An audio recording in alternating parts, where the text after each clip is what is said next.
Bismillahirrahmanirrahim. Assalamualaikum warahmatullahi wabarakatuh. Perkenalkan, saya Nurhalisa dengan stambuk 190101070004, Program Studi Tadris IPA, Fakultas Tarbiyah dan Ilmu Keguruan, Institut Agama Islam Negeri Kendari. Pada video kali ini, saya akan mempresentasikan materi yang berjudul vitamin larut lemak, guna memenuhi syarat ujian final mata kuliah Ilmu Gizi dan Kesehatan. Langsung saja kita beralih ke pembahasannya. Berbicara mengenai vitamin, memang beragam jenisnya dan mempunyai fungsi yang sangat baik untuk tubuh.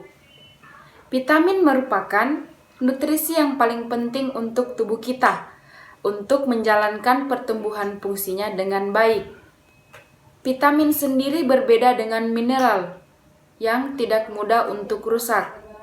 Vitamin memang sangat dibutuhkan, namun vitamin juga mudah rusak jika terkena asam. Berbeda dengan mineral, vitamin mempunyai sifat yang mudah sekali untuk larut di dalam air ataupun lemak. Vitamin yang larut dalam lemak adalah jenis vitamin yang tidak dapat dikeluarkan dari tubuh melalui keringat maupun urin.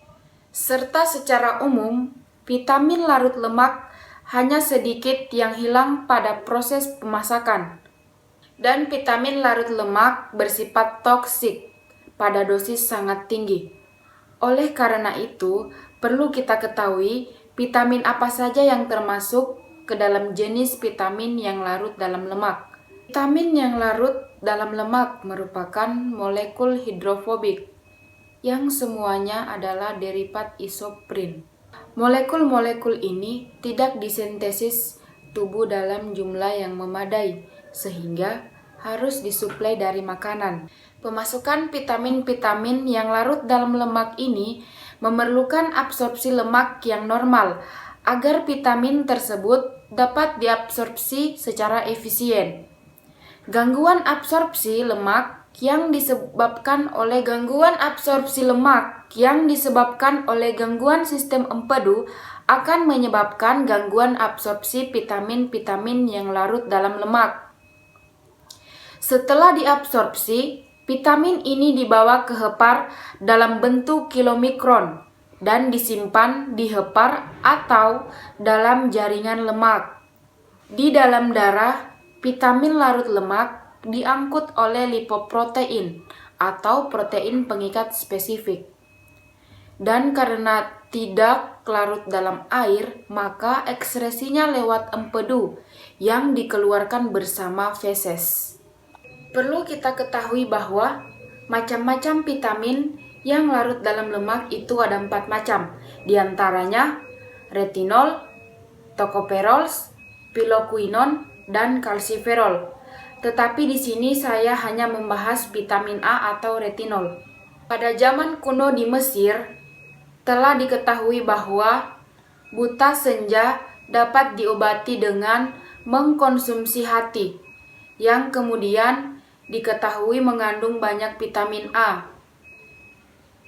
Tahun 1917, salah satu dari substansi independen ditemukan oleh MC Coulomb di Universitas Wisconsin-Madison, serta Lafayette Mendel dan Thomas Obser di Yale University.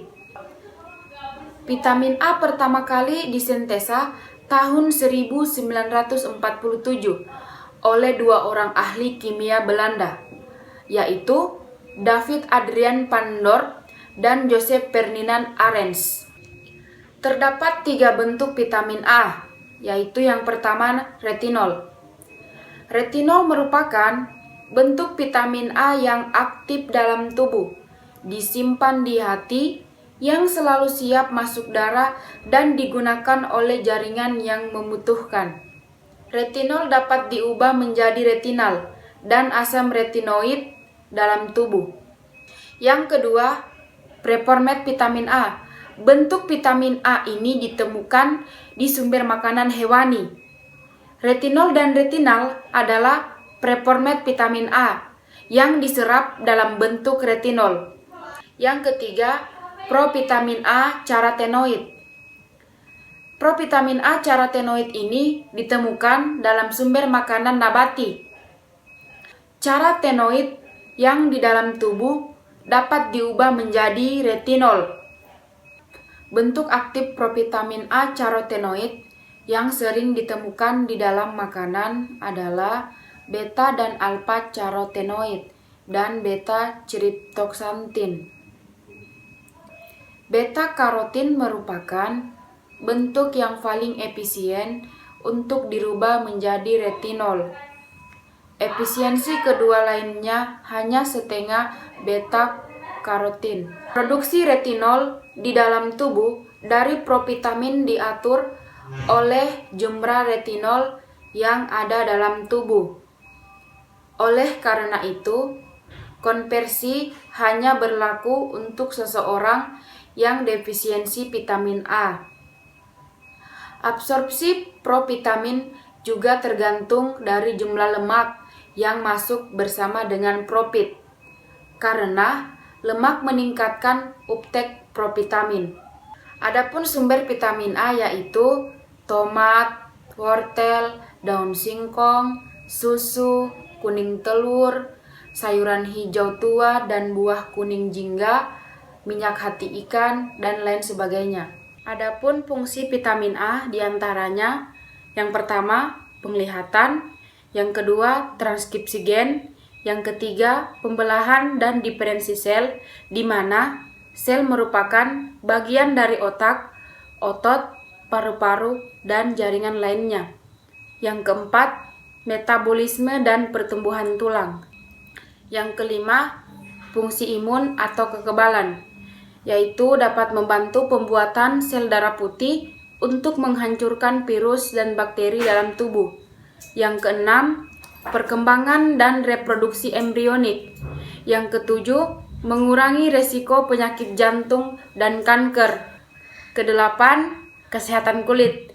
Dan yang terakhir, antioksidan. Adapun penyakit yang ditimbulkan akibat kekurangan vitamin A antara lain rabun senja, katarak, infeksi saluran pernapasan, menurunnya daya tahan tubuh, keratinisasi atau sel epitel kering, kulit yang tidak sehat, bersisik dan mengelupas. Terutama pada anak-anak, kelebihan vitamin A ditandai dengan kemunculan gejala-gejala, antara lain hilangnya nafsu makan, mual, berat badan menurun, pusing, luka di sudut mulut, bibir pecah-pecah, rambut rontok, dan nyeri tulang. Itulah tadi materi dari saya. Sekian dan terima kasih. Wassalamualaikum warahmatullahi wabarakatuh.